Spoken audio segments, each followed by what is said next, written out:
নমস্কার, দেখছেন কলকাতা টিভি, সঙ্গে রয়েছে অনন্যা। শুরু করছি সেরা 10। এগরার স্কুলে প্রশ্নপত্রে আরজি করের নির্যাতিতার প্রসঙ্গ থাকায় বিতর্ক। কি প্রশ্ন হয়েছে জানা নেই।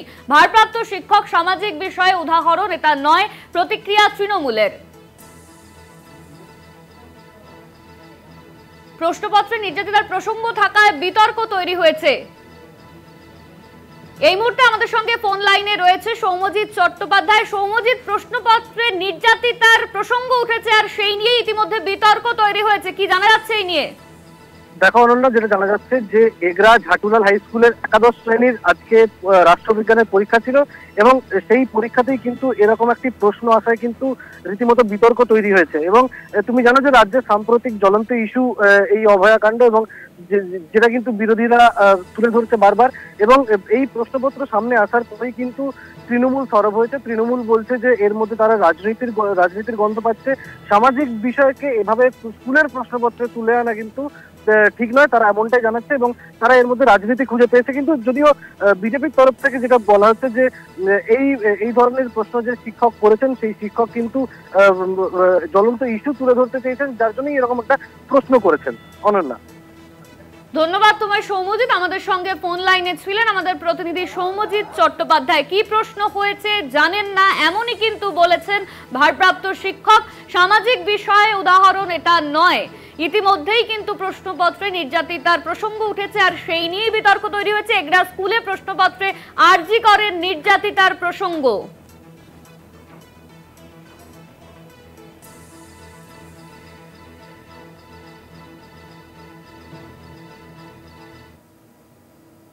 আরজিকর কাণ্ডের প্রতিবাদে চিকিৎসকদের মিছিলের অনুমতি দিল কলকাতা হাইকোর্ট। মঙ্গলবার চিকিৎসকদের বিভিন্ন সংগঠন কলেজ স্কয়ার থেকে রবীন্দ্র সদন পর্যন্ত মিছিলের ডাক দিয়েছে। পুলিশ সেই মিছিলের অনুমতি দেয়নি, তা নিয়ে মামলা হয়। সোমবার বিচারপতি রাজশ্রী ভট্টাচার্য বিকেল 5টা থেকে রাত 8টা পর্যন্ত মিছিলের অনুমতি দিয়েছে বলে পর্যাপ্ত স্বেচ্ছাসেবক রাখতে হবে। রাজ্যের অ্যাডভোকেট জেনারেল কিশোর দত্ত দাবি করেন, মিছিলে কত লোক হবে সেটা জানান উদ্যোক্তারা। আবেদনকারীদের আইনজীবী বিকাশ রঞ্জন ভট্টাচার্য বলেন, আমরা আমাদের সদস্যদের সংখ্যা বলতে পারি, কিন্তু সাধারণ মানুষ যদি মিছিলে যোগ দেন তার সংখ্যা আমরা কি করে বলবো? বিচারপতি ভরদ্বাজ বলেন, 10 লাখ সাধারণ নাগরিক যদি স্বতঃস্ফূর্তভাবে এই মিছিলে যোগ দেন, তারা কি প্রতিবাদ জানাতে পারবেন না? এটা তো তাদের সাংবিধানিক অধিকার। মনে করুন, যে এলাকায় 163 ধারা জারি করা নেই, সেই এলাকার বহু মানুষ প্রতিবাদ জানাতে শুরু করলেন। সরকার কি ট্রাফিকের কারণে তাদের বারণ করতে পারে? এজি বলেন, সরকারের সেই ক্ষমতা আছে। বিচারপতি বলেন, আপনারা গোটা শহরে 163 ধারা জারি করে দিন, তাহলে আর কোথাও মিটিং মিছিল হবে না। যারা দুর্গাপুজো করেন তারা কি জানেন কত দর্শনার্থী আসবেন? আমি গত বছর সুরুচি সংঘের পুজো দেখতে গিয়েছিলাম। হাজার হাজার মানুষ যান পুজো দেখতে। প্রচুর পুলিশ এবং স্বেচ্ছাসেবক থাকেন। পুলিশ দারুণভাবে নিয়ন্ত্রণ করেন। আবেদনকারীদের আইনজীবী বিকাশ রঞ্জন ভট্টাচার্য বলেন, পুলিশ তাদের অফিসে বসে থাকুক, চিকিৎসকরা শান্তিপূর্ণভাবে মিছিল করে দেখিয়ে দেবেন। 1 অক্টোবর বিকেল 5টা থেকে রাত 8টা পর্যন্ত এই মিছিলের কর্মসূচি নেওয়া হয়েছে। মিছিল শুরু হবে কলেজ স্কয়ার থেকে। রবীন্দ্র সদন পর্যন্ত এই মিছিলের অনুমতি আগেই দিয়েছিল পুলিশ, কিন্তু বউবাজার, কেয়ার স্ট্রিট এবং ট্রাফিক হেডকোয়ার্টার 3টি থানার অন্তর্গত কেসি দাস থেকে ভিক্টোরিয়া হাউস পর্যন্ত 50 মিটার রাস্তা 163 ধারা জারি থাকায় সেখানে মিছিল করা যাবে না বলে বলা হয়েছিল। কলকাতা টিভি। বুধবার মহালয়া, মানুষ ধীরে ধীরে পুজোর আনন্দে মেতে উঠেছে। দোকান বাজারে ভিড়ও বাড়ছে। এই আবহে আরজি করের ঘটনার প্রতিবাদে আন্দোলনও অব্যাহত। তিলোত্তমার ধর্ষণ ও খুনের বিচারের দাবিতে গতকাল রবিবার জুনিয়র চিকিৎসকরা কলকাতার বিভিন্ন মেডিকেল কলেজ হাসপাতাল থেকে মশাল মিছিল বার করেন। সব মিছিল যায় ধর্মতলায়, সেখানে চলে মানববন্ধন।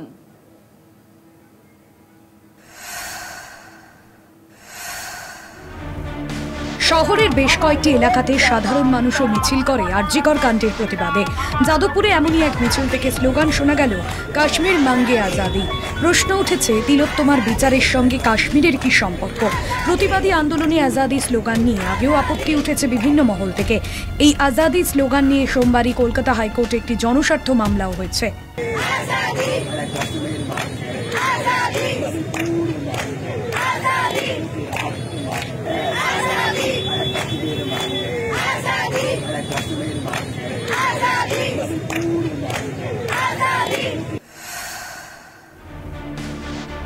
এদিকে মহালয়ার আগের দিনই মঙ্গলবার ফের কলকাতার রাজপথে মিছিল হতে চলেছে। প্রায় ৫৫টি সংগঠন কলেজ স্কোয়ার থেকে রবীন্দ্র সদন পর্যন্ত ওই মিছিল নিয়ে আদালতে মামলা হয়। কলকাতা হাইকোর্টে বিকেল ৫টা থেকে রাত ৮টা পর্যন্ত মিছিলের অনুমতি দিয়েছে। বলা বাহুল্য, আগামীকাল এই মিছিলের জন্য উৎসবমুখী কলকাতার পথে যানজট হবে, তার জন্য ভুগতে হবে সাধারণ মানুষকে। এখানেই শেষ নয়, বুধবার মহালয়ার দিনে শহরে মহামিছিল এবং মহাসমাবেশের ডাক দিয়েছে West Bengal junior doctors front. সেই মিছিলেরও গন্তব্য কলেজ স্কোয়ার থেকে ধর্মতলা, সেখানে হবে সমাবেশ। চিকিৎসকরা মিছিলে সাধারণ মানুষকেও সামিল হওয়ার আবেদন জানিয়েছেন।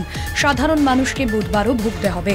প্রশ্ন উঠছে, আন্দোলন প্রতিবাদের নামে আর কতদিন রাস্তা আটকে এই ধরনের মিছিল মিটিং চলবে? চিকিৎসকদের আন্দোলনের পাশে দাঁড়িয়েছে সমাজের সর্বস্তরের মানুষ। এই আন্দোলন নাগরিক সমাজের আন্দোলন হয়ে উঠেছে, ঠিক কথা। তার মানে এই নয় যে দিনের পর দিন রাস্তা আটকে মিছিল করে আমজনতাকে অসুবিধায় ফেলতে হবে। তারই মধ্যে জুনিয়র ডাক্তাররা ফের কর্মবিরতিতে যাওয়ার হুমকি দিয়ে রেখেছেন। কলকাতা টিভি।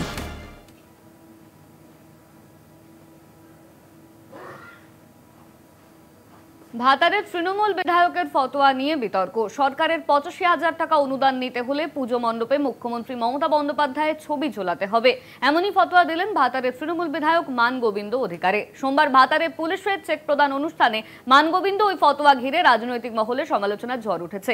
বিরোধীরা বিধায়কের এই মন্তব্যকে স্বৈরাচারী কণ্ঠস্বর বলে অভিহিত করেছেন। যারা মুখ্যমন্ত্রী ছবি টাঙাতে তাদের অসুবিধা, তারা টাকাটা না নেয় ভালো, কেন অনেক ক্লাব তো নিচ্ছে না। সেরকম আপনারা যদি মনে করেন যে মুখ্যমন্ত্রী ছবি টাঙানো যাবে না, তাহলে আমরা টাকাটা নেবেন না। মণ্ডপে মুখ্যমন্ত্রীর ছবি না টাঙালে পুজো অনুদানের টাকা নেবেন না। ভাতারে অনুদান প্রদান অনুষ্ঠানে যোগ দিয়ে এমনটাই মন্তব্য করলেন স্থানীয় তৃণমূল বিধায়ক মানগোবিন্দ অধিকারী। তার বক্তব্য, যে টাকাটা দিচ্ছে তার ছবি যেন প্রত্যেকটা প্যান্ডেলে টাঙানো থাকে। এটা কিন্তু মাননীয় মুখ্যমন্ত্রীর কাছ থেকে টাকাটা নিচ্ছেন আপনারা। এটা সরকারের টাকা, মুখ্যমন্ত্রী সরকারের লোক, সে পার্টি হতে পারে, কিন্তু অনেকে টাকা নিচ্ছেন কিন্তু মুখ্যমন্ত্রী ছবি টাঙাচ্ছেন না। ভাতারে প্রশাসনের তরফে পুজো কমিটিগুলিকে অনুদান প্রদান অনুষ্ঠানের আয়োজন করা হয়। অনুষ্ঠানে প্রশাসনিক আধিকারিকদের সঙ্গে হাজির ছিলেন স্থানীয় তৃণমূল বিধায়ক মানগোবিন্দ অধিকারী। পুলিশের মঞ্চে বিধায়কের এই মন্তব্যের পরেও প্রতিবাদ করেননি কেউ। তবে অনেক ক্লাবের কর্মকর্তা নিজেদের মধ্যে আলাপচারিতায় বিধায়কের এই ফতোয়া নিয়ে মুখ খোলেন। মুখ্যমন্ত্রীর ছবি তো লাগাতেই হবে, কারণ এটা অনুদান আছে। তো মুখ্যমন্ত্রী উনি হচ্ছেন আমাদের পশ্চিমবঙ্গের মাননীয় মুখ্যমন্ত্রী, তো সেটা রাখতেই হবে। তিনি অনুদান দিচ্ছেন বিভিন্ন সমাজসেবামূলক কাজে, save life, save life. BJP নেতা এবং কলকাতা পুরসভার কাউন্সিলর সজল ঘোষ বলেন, এদের সম্পর্কে যত কম কথা বলা যায় ততই ভালো। মানগোবিন্দের মনে রাখা উচিত, এই অনুদান কারো পৈতৃক সম্পত্তি নয়। বলছে হাওয়াই চটির ছবি রাখবে, ওরা যদি রাজি থাকে বলবে। আমি তো যদিও টাকা পয়সা নিইনি, আমি আমার পাড়ায় পাড়ায় বলে দেবো যে হাওয়াই চটির ছবি যেটা মণ্ডপের বাইরের দিকে রেখে দিও। এই সমস্ত মাল গোবিন্দদের জন্য একটা আস্ত দল আত্মা কুড়ে পরিণত হচ্ছে। পাল্টা প্রদেশ কংগ্রেসের মুখপাত্র সৌম্য রায় বলেন, মুখ্যমন্ত্রীর স্থাবকতা করার জন্য এই বিধায়ক এইসব কথা বলছেন। তিনি বোধহয় ভুলে গিয়েছেন এই টাকা মুখ্যমন্ত্রীর ব্যক্তিগত সম্পত্তি নয়। ভারতবর্ষের সাংবিধানিক একটা সরকারের, পশ্চিমবঙ্গ সরকার, যে সরকারের মানুষের টাকার ট্যাক্স, সেই টাকার ট্যাক্সের থেকে একটা অংশ থেকে একটা সরকার অনুদান দিচ্ছেন। এটা তৃণমূল কংগ্রেসের পকেটের টাকা নয়। এটা মাননীয় বিধায়ককে বুঝতে হবে, জানতে হবে, আসলে স্থাবকতা করার একটা সীমাহীন হয়ে গেছে, সীমা ছাড়িয়ে গেছে। They have crossed all the limits. তারা যা খুশি বলছেন, খুশি করার চেষ্টা করছেন, দলকে প্রাসঙ্গিক থাকার চেষ্টা করছেন, মিডিয়াতে এসে এসব কথাবার্তা বলছেন। আমাদের অনুদান দেওয়া নিয়ে বিতর্ক হতে পারে, আলোচনা হতে পারে, কিন্তু সরকারের টাকায় দিচ্ছে পুজোয়, কোনো দয়া নয়, কারোর ব্যক্তিগত অনুদান নয়। তবে বিধায়কের এই মন্তব্যে ভুল কিছু দেখছে না তৃণমূল। দলের তরফে এক নেতা বলেন, মুখ্যমন্ত্রীকে ধন্যবাদ জানাতে ছবি টাঙাতে বলা হয়েছে, এতে খারাপ কিছু নেই। কাটোয়া থেকে চন্দন সেনগুপ্তের রিপোর্ট, কলকাতা টিভি।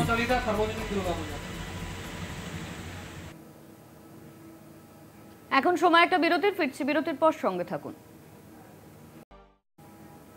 বোনাসের দাবিতে পাহাড়ে বন্ধের ডাক। ৮টি চা শ্রমিক সংগঠনের যৌথ মঞ্চ। বন্ধ সফল বলে দাবি শ্রমিক সংগঠনগুলির। পাহাড়ে বন্ধ হয়নি, রাজনৈতিক উদ্দেশ্যে পাহাড়ে অশান্তি ছড়ানো হচ্ছে, মন্তব্য মুখ্যমন্ত্রীর। উত্তরবঙ্গে মুখ্যমন্ত্রীর সফরের মাঝেই পাহাড়ে চা শ্রমিকদের 12 ঘন্টার বন্ধ। রবিবার উত্তরবঙ্গের বন্যা পরিস্থিতি পরিদর্শনে গিয়েছেন মমতা বন্দ্যোপাধ্যায়। 20% বোনাসের দাবিতে অনড় চা শ্রমিকরা। দফায় দফায় বৈঠকের পরেও চা শ্রমিকদের বোনাস নিয়ে মেলেনি কোনো সমাধান সূত্র। সোমবার চলল বিক্ষোভ, পথ অবরোধ। চা শ্রমিকদের বন্ধ সফল। এদিকে পাহাড়ে বন্ধকে সমর্থন করে না রাজ্য সরকার। পাহাড়ে বন্ধ হয়নি, রাজনৈতিক উদ্দেশ্যে পাহাড়ে অশান্তি ছড়ানো হচ্ছে, মন্তব্য মুখ্যমন্ত্রীর। আমি কোনো বন্ধ সমর্থন করি না, আমি বন্ধ সমর্থন করি না। চা শ্রমিকদের দাবি সেটা ওদের ট্রাইপাইড মিটিং চলছে, লেবার কমিশনের সাথে তারা ডিসাইড করবে। I can't interfere. Labour commission ওদের সাথে বসে ঠিক করবে। কেউ কেউ পলিটিক্যালি এটাকে ডিস্টার্ব করার চেষ্টা করছে, সবাই ডুয়ার্স হয়ে গেছে। পাহাড়টা আমি আশা করছি এটা রয়ে যাবে। 20% বোনাসের দাবিতে 12 ঘন্টা পাহাড় বন্ধ, আটকে পর্যটকদের গাড়ি। শ্রমিক সংগঠনের সদস্যদের পাশাপাশি চা শ্রমিকরা রোহিণী টোলগেট সংলগ্ন এলাকায় পিকেটিংয়ে সামিল হন। রাস্তায় বসে বোনাসের দাবিতে স্লোগান তোলেন তারা। সংগঠনের তরফে জানানো হয়, মঙ্গলবার থেকে প্রতিটি কারখানার সামনে বিক্ষোভ দেখানো হবে, চলবে কর্মবিরতি। এদিকে বন্ধের জেরে রোহিণী টোলগেটের দুই ধারে যান চলাচল ব্যাহত হয়। সোমবার কাজে যোগদান না দিয়ে বিক্ষোভে সামিল হন আলিপুরদুয়ার জেলার ভানবাড়ি চা বাগানের শ্রমিকরা। তাদের অভিযোগ, বোনাস চুক্তিতে তাদের 16% বোনাস দেওয়া হবে বলে সিদ্ধান্ত হয়। তবে মালিকপক্ষ 2 ধাপে সেই বোনাস দেবে বলে জানিয়েছে। এর বিরুদ্ধেও এদিন বিক্ষোভে সামিল হয়েছেন শ্রমিকরা। তারা জানান, আগামী 7ই অক্টোবর বোনাস দেওয়া হবে বলে জানানো হলেও পুরো 16% নয়। পুরো বোনাস না দিলে বৃহত্তর আন্দোলনে সামিল হবেন বলে হুঁশিয়ারি চা শ্রমিকদের। দফায় দফায় বৈঠকের পরেও পাহাড়ে চা শ্রমিকদের পুজোর বোনাস নিয়ে কোনো সমাধান সূত্র বেরোয়নি। বন্ধকে সমর্থন করেছে বিজিএম সহ পাহাড়ের সমস্ত দল। এই পাহাড় বন্ধে প্রভাব পড়েছে কালিম্পং জেলার গরুবাথান ব্লকে। গরুবাথানের পান্ডারা মোড়ে পথ অবরোধ করেন চা শ্রমিকরা। গরুবাথান ব্লকে লোয়ার, আপার ফাগু, আম্বিয়াক, মিশনহাল, কুইম সহ আরও বেশ কয়েকটি চা বাগানে বন্ধ কাজকর্ম। গরুবাথানের বাজারে সাপ্তাহিক হাট বসেনি। কলকাতা টিভি। দাদা সাহেব ফালকে পুরস্কার পাচ্ছেন মিঠুন চক্রবর্তী। এক্স হ্যান্ডেলে পোস্ট করে ঘোষণা অশ্বিনী বৈষ্ণবের 8ই অক্টোবর মিঠুন চক্রবর্তীকে সম্মানিত করা হবে। সমাজ মাধ্যমে পোস্ট করে মিঠুনকে অভিনন্দনের সঙ্গে কটাক্ষ কুণাল ঘোষের। অভিনেতাকে অভিনন্দন জানিয়ে পোস্ট প্রধানমন্ত্রীর। ভারতীয় সিনেমায় অনবদ্য অবদানের জন্য এবছরের দাদা সাহেব ফালকে পুরস্কার পাচ্ছেন মিঠুন চক্রবর্তী। সোমবার কেন্দ্রীয় তথ্য ও সম্প্রচার মন্ত্রী অশ্বিনী বৈষ্ণব টুইট করে এই খবর ঘোষণা করেছেন। ভারতীয় সিনেমায় অনবদ্য অবদান। জাতীয় পুরস্কার পদ্ম সম্মানে ভূষিত হয়েছেন বহু আগেই। অর্ধ শতাব্দী জুড়ে ভারতীয় সিনে দুনিয়ায় রাজত্ব করছেন মিঠুন চক্রবর্তী। এবার সেই 5 দশকের ফিল্মি ক্যারিয়ারের জন্য দাদা সাহেব ফালকে পাচ্ছেন মহাগুরু। আগামী 8ই অক্টোবর 70তম জাতীয় চলচ্চিত্র পুরস্কার প্রদান অনুষ্ঠানে তার হাতে এই পুরস্কার তুলে দেওয়া হবে।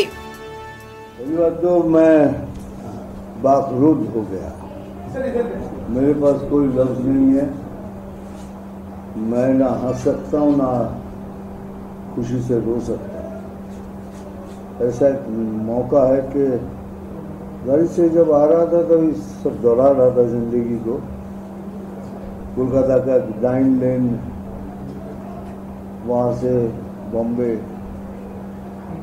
में खाना नहीं, फुटपाथ, कभी गार्डन में सोया, सब दोहरा रहा था। और उसके बाद इतना बड़ा सम्मान,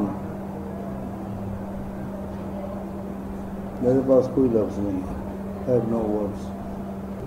অনেক ছেলে আছে, মেয়ে আছে যাদের financially they are not strong.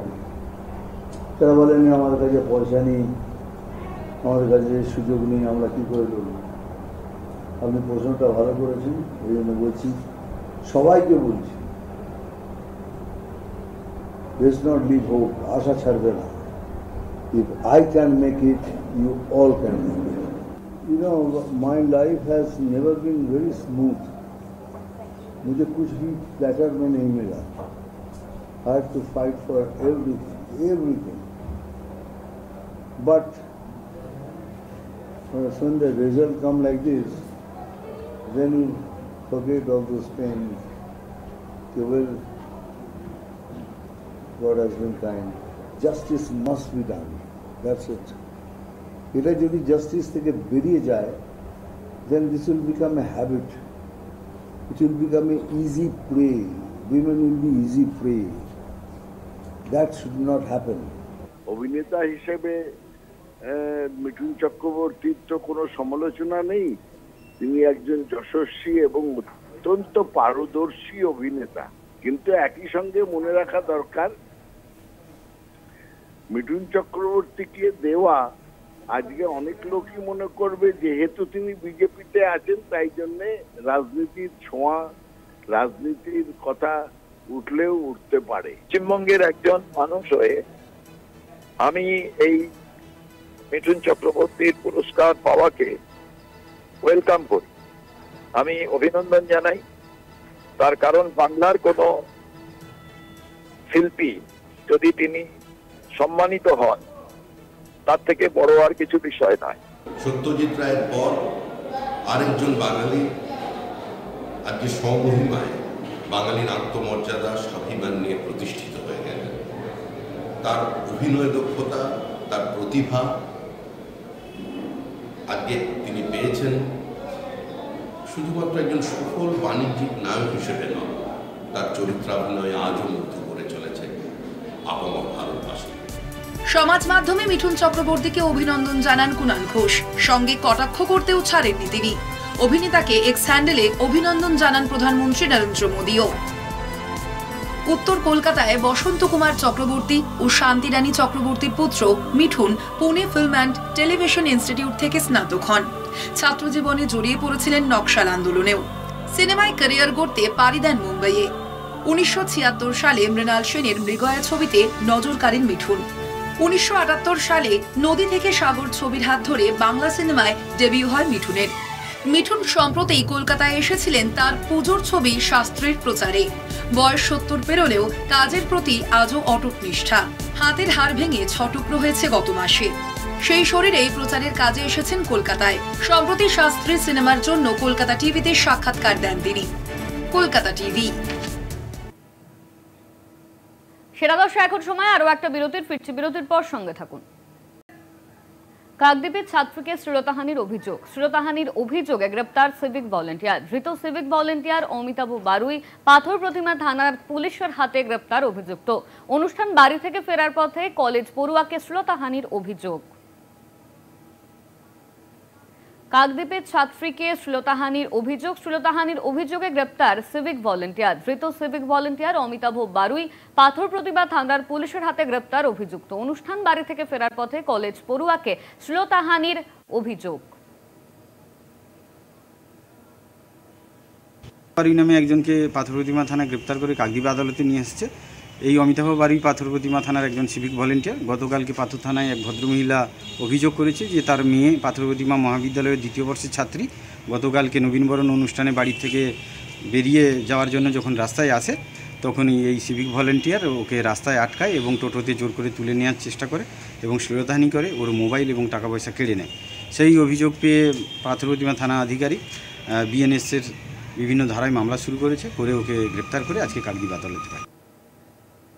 ঝাড়খণ্ডে জলে ভাসছে ফারাক্কা। জলের তলায় ফারাক্কা ব্লকে নিশ্চিন্দার কাটানের রাস্তা। মূলত ঝাড়খণ্ডের 80 নম্বর জাতীয় সড়ক থেকে ফারাক্কা 12 নম্বর জাতীয় সড়কের প্রধান যোগাযোগ ভরসা এই নিশ্চিন্দা কাটান। রাস্তা জলমগ্ন হওয়ায় ভোগান্তি, পাহাড়ে জল নামার কারণেই যাতায়াতে অসুবিধা। ঝাড়খণ্ডে জলে ভাসছে ফারাক্কা। জলের তলায় ফারাক্কা ব্লকের নিশ্চিন্দার কাটানের রাস্তা। মূলত ঝাড়খণ্ডের 80 নম্বর জাতীয় সড়ক থেকে ফারাক্কা 12 নম্বর জাতীয় সড়কের প্রধান যোগাযোগের ভরসা এই নিশ্চিন্দা কাটান। রাস্তা জলমগ্ন হওয়ায় ভোগান্তি, পাহাড়ি জল নামার কারণে যাতায়াতে অসুবিধা।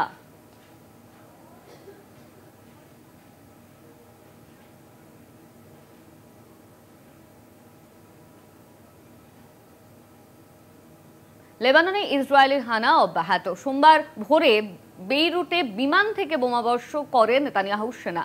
সূত্রের খবর, এই হামলায় মৃত্যু হয়েছে 3 জঙ্গি সহ 4 জনের। গত 24 ঘন্টায় লেবাননে হামলায় মৃতের সংখ্যা বেড়ে দাঁড়িয়েছে 105 জন। মধ্যপ্রাচ্যের রক্তক্ষয়ী যুদ্ধে ইতিমধ্যেই মৃত্যু হয়েছে হিজবুল্লাহ প্রধান হাসান নাসরাল্লাহর। এরপরেও লেবাননে ইসরায়েলি সেনার আক্রমণ অব্যাহত। সোমবার ভোরে বেইরুটে বিমান থেকে বোমা বর্ষণ করে নেতানিয়াহুর সেনা। সূত্রের খবর, এই হামলায় মৃত্যু হয়েছে 3 জঙ্গি সহ 4 জনের। যদিও এই হামলা নিয়ে বিতর্ক শুরু হয়েছে, কারণ বেইরুটের কোলা জেলায় সাধারণ বসতি এলাকায় ইসরায়েলি সেনা হামলা চালিয়েছে বলেই অভিযোগ। এদিকে গত 24 ঘন্টায় লেবাননে হামলায় মৃতের সংখ্যা বেড়ে হল 105। এরই মধ্যে লেবানন সীমান্তে সামরিক সরঞ্জাম এবং সেনার সংখ্যা বাড়িয়ে চলেছে ইসরায়েল। অনুমান করা হচ্ছে আপাতত লেবাননে হামলা অব্যাহত রাখবে আইডিএফ বাহিনী, যদিও পাল্টা হামলা চালিয়েছে হিজবুল্লাহ। জানা গিয়েছে উত্তর পূর্বের তিবেরিয়াস অঞ্চলে রকেট ও ক্ষেপণাস্ত্র ছুড়েছে তারা, তবে ওই ক্ষেপণাস্ত্রগুলি উন্মুক্ত স্থানে পড়ছে বলেই দাবি ইসরায়েলি বাহিনীর। অন্যদিকে ইয়েমেনেও হামলা চালিয়েছে নেতানিয়াহুর সেনা। দেশটির সশস্ত্র গোষ্ঠী হাউতিকে লক্ষ্য করেই এই হামলা চালানো হয়েছে। রাস ইসা ও হোদেইদা সমুদ্র বন্দরের পাশাপাশি বিভিন্ন বিদ্যুৎ প্রকল্পকে লক্ষ্য করে হামলা চালানো হয়। এতে কয়েকজনের প্রাণহানি হয়েছে।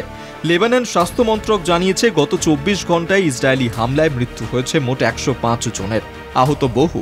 দক্ষিণের শহর সিডনে 32 জনের মৃত্যু হয়েছে। উত্তরের বালবেক হারমেল প্রদেশে মৃত্যু হয়েছে 21 জনের, আহত কমপক্ষে 47 জন।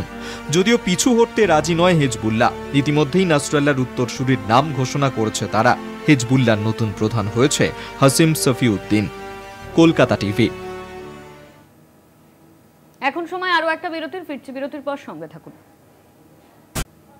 এগরা স্কুলে প্রশ্নপত্রে আরজি করের নির্যাতিতার প্রশ্ন উঠে আসছে। প্রশ্নপত্রে নির্যাতিতার প্রসঙ্গ আর সেই নিয়েই বিতর্ক তৈরি হয়েছে। অন্যদিকে কি প্রশ্ন হয়েছে জানা নেই, এমনই কিন্তু জানিয়েছেন ভারপ্রাপ্ত শিক্ষক। সামাজিক বিষয়, উদাহরণ এটা নয়, প্রতিক্রিয়া তৃণমূলের তরফে। ইতিমধ্যেই এগরার একটি স্কুলে নির্যাতিতার প্রসঙ্গ ওঠে আর সেই নিয়েই বিতর্ক তৈরি হয়েছে। কি প্রশ্ন হয়েছে সেই নিয়ে জানতে চাওয়া হলে ভারপ্রাপ্ত শিক্ষক তিনি বলেছেন, আমার জানা নেই কি প্রশ্ন হয়েছে। আর এই নিয়েই তৈরি হয়েছে বিতর্ক। সামাজিক বিষয় এটা নয়, উদাহরণ হিসেবে এটাকে রাখা যায় না, এমনই প্রতিক্রিয়া দিয়েছেন তৃণমূল। এগরা স্কুলে প্রশ্নপত্রে আরজি করে নির্যাতিতার প্রসঙ্গ উঠে আসছে আর সেই নিয়ে বিতর্ক তৈরি হয়েছে। কি প্রশ্ন হয়েছে জানা নেই, এমনই কিন্তু জানিয়েছেন ভারপ্রাপ্ত শিক্ষক। সামাজিক বিষয় এটা নয়, এটা উদাহরণ হতে পারে না, এমনই কিন্তু প্রতিক্রিয়া দেওয়া হয়েছে তৃণমূলের তরফে। ফোন লাইনে আমাদের সঙ্গে রয়েছেন সৌম্যজিৎ চট্টোপাধ্যায়। সৌম্যজিৎ, সামাজিক বিষয় এটা নয়, উদাহরণ এটা উদাহরণ করা যেতে পারে না, এমনই কিন্তু জানানো হয়েছে তৃণমূলের তরফে। পরীক্ষার প্রশ্ন, একটা স্কুলের পরীক্ষার প্রশ্নে এই যে ইস্যু নিয়ে প্রশ্ন, তা কিন্তু যথেষ্ট ইতিমধ্যে বিতর্ক তৈরি করেছে। এরা ঝাটুলাল হাই স্কুলের 11 শ্রেণীর যে পরীক্ষা ছিল, সেই পরীক্ষা রাষ্ট্রবিজ্ঞানের পরীক্ষার প্রশ্নপত্রে এমন একটা প্রশ্ন কিন্তু বিতর্ক তৈরি হয়েছে। তৃণমূলের তরফ থেকে বলা হয়েছে যে এমন একটা সামাজিক বিষয়, এটাকে এভাবে উদাহরণ করে তুলে ধরা ঠিক নয়। এই যে শিক্ষক এই প্রশ্ন করেছেন, তিনি রাজনীতিগতভাবেই কিন্তু এই প্রশ্ন করেছেন, অর্থাৎ তারা পুরো বিষয়টার মধ্যে রাজনীতির গন্ধ পাচ্ছে। তো যদিও বিজেপি তরফ থেকে পুরোটাই অস্বীকার করা হয়েছে। বিজেপি তরফ থেকে বলা হয়েছে যে শিক্ষক প্রশ্ন করেছেন তিনি জ্বলন্ত ইস্যু তুলে ধরেছেন। সব মিলে কিন্তু এই প্রশ্ন একজন 11 শ্রেণীর পরীক্ষায় এই স্কুলের প্রশ্নে অভয় নিয়ে প্রশ্ন কিন্তু যথেষ্টই বিতর্ক তৈরি করেছে। অনন্যা, ধন্যবাদ তোমার সৌম্যজিৎ। আমাদের সঙ্গে ফোন লাইনে ছিলেন আমাদের প্রতিনিধি সৌম্যজিৎ চট্টোপাধ্যায়।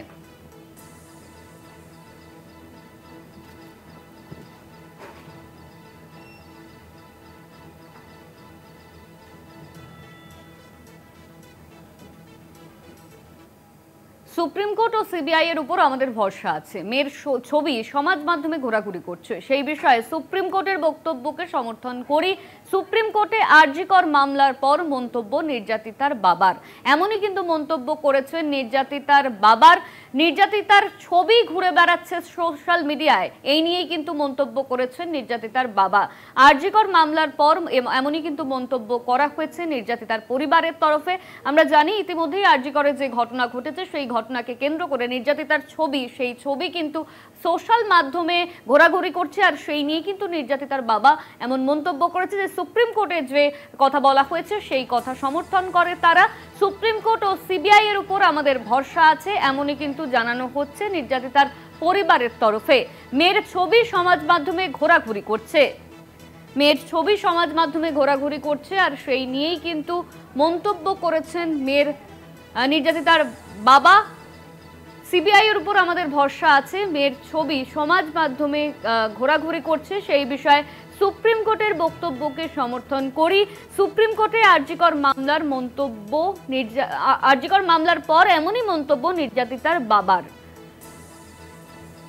আজ সুপ্রিম কোর্টে আরজিকর মামলার শুনানি ছিল, আর সেখানেই এই প্রসঙ্গ উঠেছিল যে নির্যাতিতার যে ছবি, সেই ছবি সমাজ মাধ্যমে ঘোরাঘুরি করছে, আর সেখানে সুপ্রিম কোর্ট যা বলেছে সেই বিষয়কেই সমর্থন করে নির্যাতিতার বাবা। সুপ্রিম কোর্টে আরজিকর মামলার পর মন্তব্য করা হয়েছে নির্যাতিতার বাবার তরফে। আমরা জানি আরজিকরের যে ঘটনা ঘটেছে, সেই ঘটনা ঘটার পর থেকে নির্যাতিতার বেশ কিছু ছবি সমাজ মাধ্যমে ঘোরাঘুরি করছে, আর তাই নিয়েই কিন্তু সুপ্রিম কোর্টে আজ এই প্রসঙ্গ ওঠে।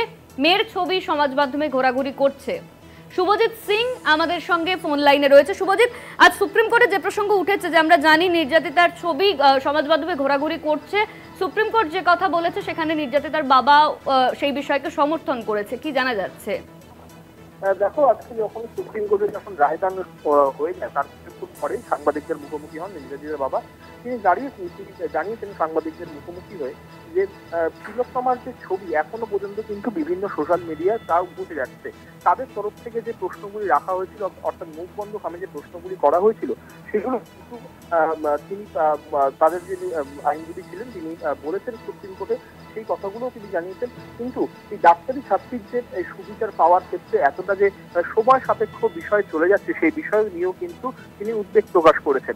এছাড়াও তিনি বিগত কিছুদিন আগে ঘটে যাওয়া Sagar Dutta medical college and হাসপাতালে যে জুনিয়র চিকিৎসকদের উপরে যে আক্রমণ, সেই বিষয় নিয়ে তিনি বলেন যে রাজ্য সরকারকে আরো শক্ত হাতে প্রশাসনকে আরো দেখা উচিত। কারণ যেভাবে ডাক্তারদের যে উপর হামলা এবং বিভিন্ন ক্ষেত্রে যে ডাক্তারদের উপর যে একটি নিরাপত্তার হীনতায় যারা ডাক্তাররা ভুগছেন, যে ঘটনার জন্য তার মেয়েও দায়ী ছিলেন, তার মেয়েও উপরে আক্রমণ হয়েছিল, সেই বিষয়গুলো নিয়েও কিন্তু তিনি মুখ খুলেন। এছাড়াও তিনি আরো বলেন যে হাসপাতালের পরিস্থিতি আরো পরিকাঠামো আরো ভালো করা দরকার, সরকারের শুভবুদ্ধির উদয় হয়ে এগুলো করা উচিত। আমার মেয়ের সাথে যে ঘটনা ঘটেছে, তারপরেও 2-3 দিন এরকম বেশ কয়েকটি ঘটনা ঘটেছে। সাগর দত্ত জুনিয়র ডাক্তারদের উপর যে হামলার ঘটনা ঘটেছে, সেটাও খুবই দুর্ভাগ্যজনক। সেসব ছাত্ররা একদিকে পরিষেবা দিচ্ছে, আবার পড়াশোনা করছে। সুতরাং সরকারের উচিত তাদের দিকে নজর দেওয়া। তার বাবার প্রশ্ন, জুনিয়র ডাক্তাররা যে ইস্যুতে কর্মবিরতি ঘোষণা দিচ্ছে বা করতে চাইছে, সেটি কি অন্যায়? আজকে আমার মেয়ের সাথে একই ঘটনা ঘটেছে, ভবিষ্যৎ সাথে আর কোনদিন এরকম ঘটনা না ঘটে সুনিশ্চিত করতেই তাদের এই আন্দোলন। তার প্রশ্ন, এরকম ঘটনা বারবার ঘটলে তবে কি সরকারের কবে হুঁশ ফিরবে? এদিন সুপ্রিম কোর্টে শুনানি নিয়ে তার বাবা আরো বলেন যে আমরা শুনানি শুনছি, আমার কন্যা যে সমস্ত খোলা ছবি সোশ্যাল মিডিয়ায় ঘুরে বেড়াচ্ছে, সেগুলোর বিরুদ্ধে যাতে সুপ্রিম কোর্ট ব্যবস্থা নিক, রাজ্য সরকারকে বলুক, সেই বিষয় নিয়ে কিন্তু তিনি কথা বলেন। ইন্দ্রাণী, ধন্যবাদ তোমার শুভজিৎ। আমাদের সঙ্গে ফোন লাইনে ছিলেন আমাদের প্রতিনিধি শুভজিৎ সিং। ঠিক কি মন্তব্য করেছেন নির্যাতিতার বাবা, শোনাবো আপনাদের।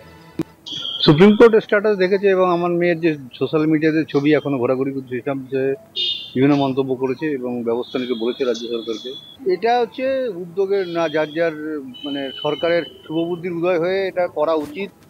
এরকম একটা ঘটনা আমার মেয়ের সঙ্গে ঘটেছে এবং পরপর 2-3টে ঘটনা 2-3 দিনে ঘটলো। সাগর দত্তের যে ঘটনা ঘটেছে, সেটা তো খুবই দুঃখজনক ঘটনা না? নিরাপত্তার ব্যবস্থা করা উচিত। যারা ওটা তো স্টুডেন্ট, কলেজে পড়ে, সঙ্গে গভর্নমেন্টকে রুগীদের সেবা যত্ন করে, দুরকম গভর্নমেন্টকে সার্ভিসও দিচ্ছে আবার পড়াশোনা করছে। গভর্নমেন্টকে এটা তো সুবুদ্ধিতে এটা দেখা উচিত। এটা তো একটা থ্রেড কালচারের পর্যায়ে গিয়ে পড়ছে বিষয়টা।